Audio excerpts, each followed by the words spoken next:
internal system note. Initiating storage management protocol. Deleting audio files for episode 23, lection 23, in accordance with user protocol. Deletion complete. System status confirmed. Ready to record. Episode 25.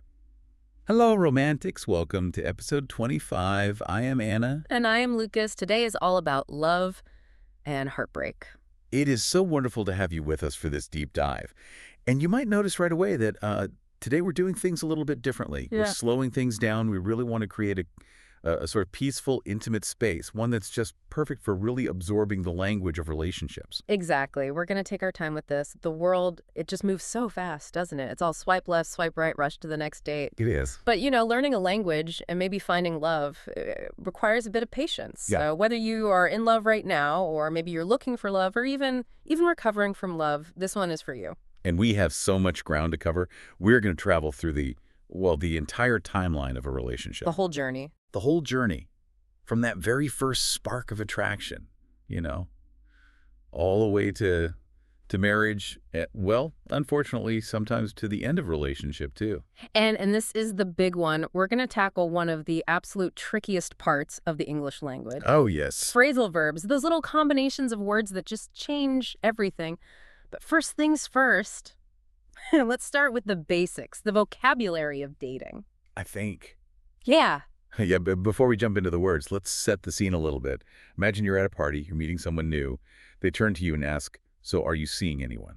The big question. It is the big question. And the answer usually starts with a simple label, doesn't it? You're either single or you're taken. Okay, let's unpack that. Single. It sounds like such a simple word. It does. But it carries a lot of meaning. It just means you're not in a romantic relationship. You're on your own. It implies freedom, though, right? When someone says, I'm single, it's almost a statement. It means I am available. I'm a free agent in the world of romance. A free agent. I like that. But then, on the other side, we have the opposite. Taken. Taken. Yeah, this one implies you're unavailable. You're in a relationship. I always think of it like a seat in a cinema. Oh, how so? Well, you walk in, you see a coat on a chair, and, sorry, this seat is taken. You can't sit here. It's occupied. That's a great analogy. Yeah. It's exactly that. If you're taken, your heart is occupied. You are, as they say, off the market. Mm-hmm. But before you get to taken, there's usually a feeling, a sort of secret feeling. And we have a special word for this. We call it a crush. Ah, the crush. I love this word. To have a crush on someone? It sounds a little bit violent, doesn't it? Mm-hmm. To crush something usually means to smash it into pieces. It does. But in this context, it's soft, it's gentle. It means you have a secret admiration, maybe a secret love for someone. And, the key part is that maybe they don't know it yet. Exactly. It's that feeling you get in high school, isn't it? Totally. That nervous butterfly feeling in your stomach. You might lean over to your friend and whisper, I have a huge crush on him. Or maybe you would say, she's my high school crush. Yeah. It's so innocent. It's usually the very beginning of the story. I think I remember my first crush. Oh, do you? Oh, absolutely. I must have been maybe 7 years old. Her name was Lisa. And I couldn't speak to her. I just stared at her from across the playground. That's a crush, isn't it? That is the perfect definition. Lots and lots of feelings, but very little action. Zero action in my case. It's very sweet. But, eventually, to move on from a crush, to maybe get into a relationship, we have to actually meet people. Mm. And sometimes we need a little help. Sometimes we go on a blind date. A blind date. Oof. This sounds dangerous, doesn't it? It sounds terrifying. Let's explain what that is. A blind date is when you meet someone you just don't know at all. Usually a friend will set it up. Right. Your friend comes to you and says, oh, I know the perfect person for you. You have to meet them. And you trust your friend, so you say yes, but you've never seen this person. You've never even spoken to them. You're going in completely blind. The fear factor there must be so high. Oh, it's huge. You don't know if you'll have anything to talk about. You don't know if there will be any, chemistry. You don't even know what they look like. Or in the modern age, if they'll look anything like their photo, if you've seen one, it's a real gamble. A very high-risk activity. But let's say you're dating now.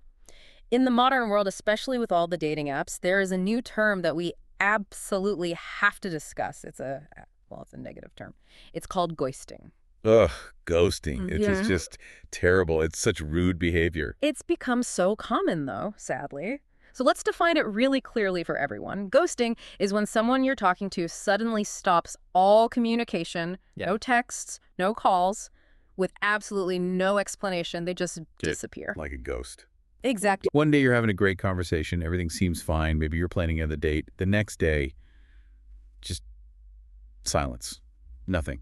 To help everyone really feel the frustration of this, maybe we should act this one out. Let's do it. I'll be the poor guy who's being ghosted. I'll be the victim here. Okay.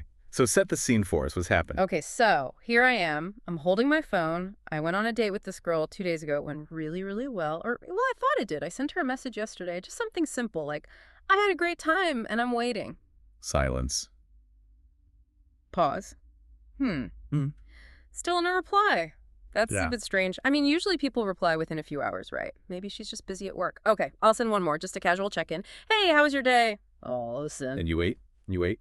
Longer pause.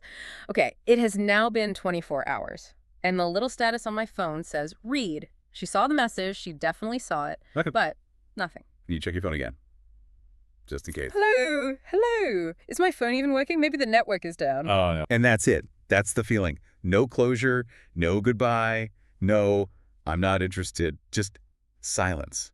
That's ghosting. It hurts. It really, really hurts. It makes you question everything. Did I say something wrong? Did I have spinach in my teeth the whole night? It's the not knowing that's the worst part. But let's rewind a bit.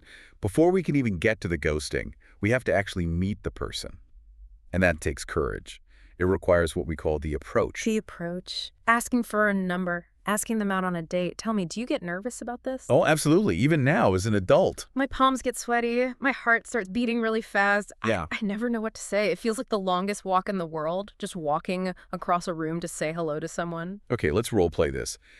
I want you to pretend you're that nervous person.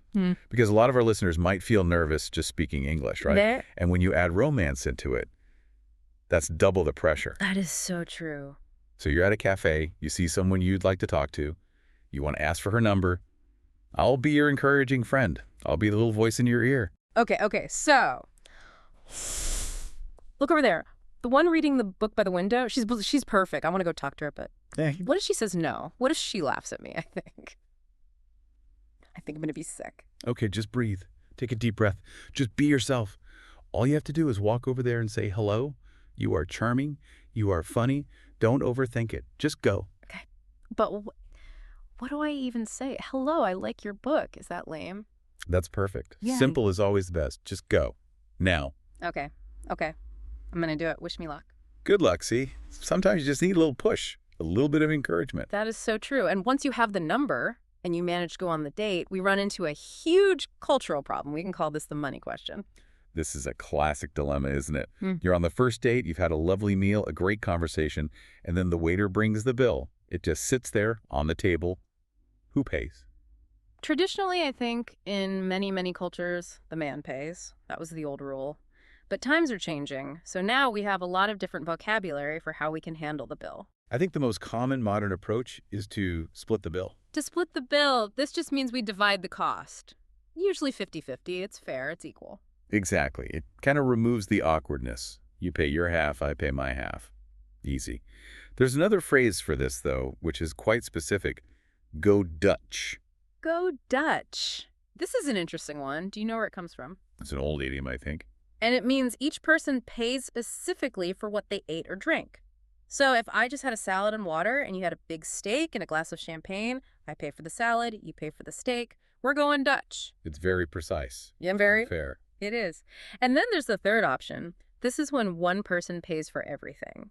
And we call this treating someone. To treat someone, like giving them a gift or a treat. Exactly. You might say at the end of the meal, no, put your wallet away. I'm treating you tonight. Or even more simply, it's my treat. That is always a nice thing to hear, isn't it? Yeah. It signals a kind of generosity. It says, I enjoyed this evening and I want to take care of you tonight.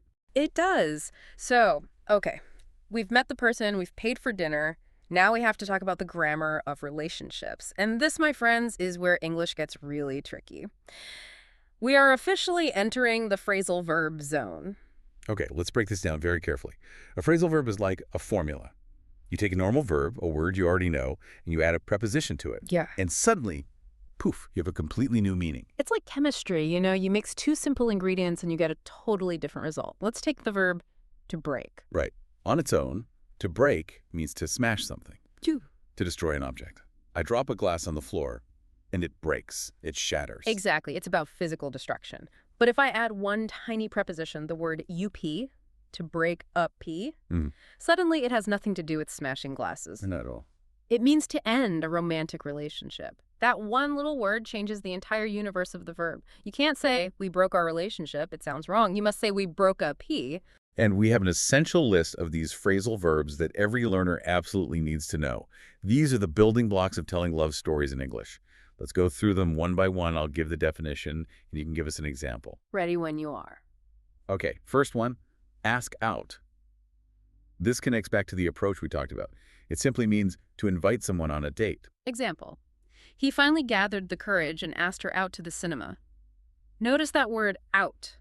You are asking them to go out of the house with you. Perfect. Next one on the list is get along with.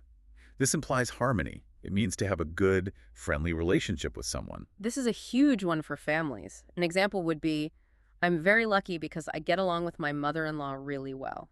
That is very lucky indeed. If you don't get along with the family, that can make a relationship so difficult. Okay, next. Fall for. This means to fall in love, but usually very quickly, very rapidly, or intensely. Pure romance. Example. He met her at the party and he fell for her immediately. It has that sense of losing your balance, doesn't it? You're falling into love. I love that. Okay, now for a sad one. Cheat on. This means to be unfaithful to your partner, to have a secret romantic connection with someone else. The betrayal. Yes. Example. The whole drama started when he cheated on her with his secretary. And the usual consequence of that is our next phrasal verb, break up, to end the relationship. Example. After they had a huge fight about it, they broke up yesterday. But sometimes there is hope. Our last one for now is make up. This means to reconcile, to become friends or lovers again after a fight. Example. They talked for hours, they cried a little, and finally they kissed and made up. It's a whole cycle, isn't it? You ask someone out, you fall for them, maybe someone cheats on the other, you break up, and then maybe you make up. It's the entire cycle of love in 6 phrasal verbs. And because these are so important and so easy to confuse, I think we need to do an interactive drill. Yes. Repetition is absolutely key here. We want these phrases to stick in your mind. So here's how it will work. He will present a situation. I will give you the correct phrasal verb. And then we're going to repeat that key phrase 3 times. I really want you, the listener, to say it out loud with us. Don't be shy. Okay, let's start. Situation number 1. You really, really like someone. You want to go to dinner with them. You need to make a move. What should you do? You should ask them out. Okay, listeners, repeat with us. You should ask them out. Again. You should ask them out. And one more time. You should ask them out. Excellent. Okay, situation number 2. You are in a relationship, but you absolutely hate his mother. Every time you see her, you fight, you argue. What is the problem? The problem is, I don't get along with her. Okay, listeners, let's say it. I don't get along with her. Again, with feeling this time. I don't get along with her. Last time. I don't get along with her. Very good. And finally, situation number 3. This is a sad one. The relationship is finished. It is over. What happened? We broke up. Okay, sad voices for this one, everyone. We broke up. Again. We broke up. And once more, we broke up. Perfect. I really hope you were repeating those at home. It truly helps the brain connect the verb to the meaning. And now, to put all of these into context, we have a story for you. It's time for Storytime. Oh, I love a good story. It really helps to see the words in action. What's the title of this one? The title is The Perfect Match, with a question mark at the end. Ooh, mysterious. I like that question mark. It suggests a problem. It certainly does. So I am going to read this little dramatic story. And for everyone listening, I want you to try and spot all the phrasal verbs that we just learned. I'll emphasize them a little bit as I read. I'm all ears, listening closely. Okay. Jenny looked for love online. She found a profile named Prince Charming. He looked handsome and rich. He asked her out for dinner. So far, so good. A classic start. He asked her out. Jenny was very excited. She dressed up in her best dress and went to the restaurant. But when she arrived, Prince Charming was not there. Oh, no. Was she ghosted? Is this a ghosting story? Not exactly. Wait for it. Yeah. Instead, her ex-boyfriend, Bob, was sitting at the table. Bob. It's always a Bob, isn't it? It's me, said Bob. I wanted to surprise you.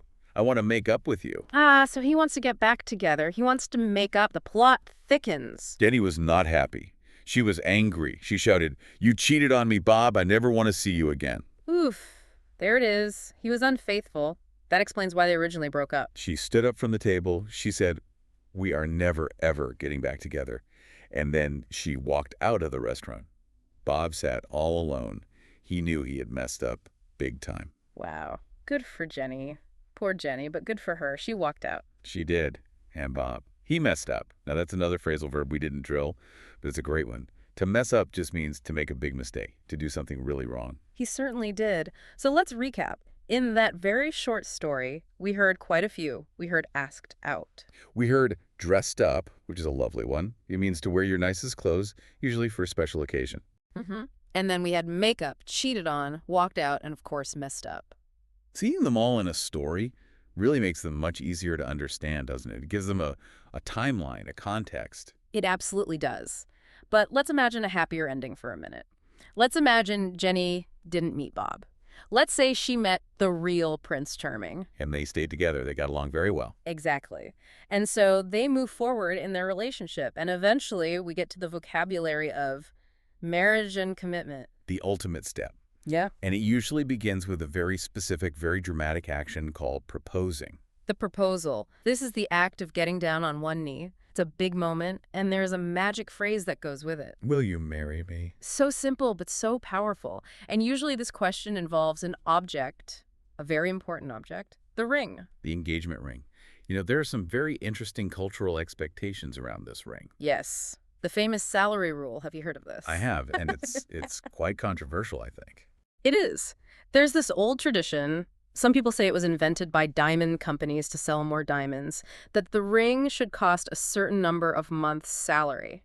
Is it 2 months? 3 months? It's a huge amount of money. It puts so much pressure on the person who is proposing. It really does. It means if you earn a certain amount, you're expected to save for months and months just to be able to ask the question. But once the question is asked and the ring is on the finger, the vocabulary changes again. You are no longer boyfriend and girlfriend.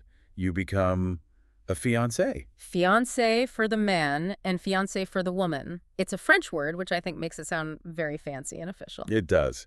And finally, after the engagement, you have the wedding, which is the ceremony itself. And after the wedding comes the best part, the honeymoon. The holiday you take right after the wedding, just the two of you, hopefully to a beautiful beach somewhere. No work, no stress, just romance. Sounds lovely. So we have covered the entire journey from the first crush all the way to the honeymoon. But relationships are not always smooth sailing. People have problems. And that brings us to our final segment of the day, and it's one of my favorites.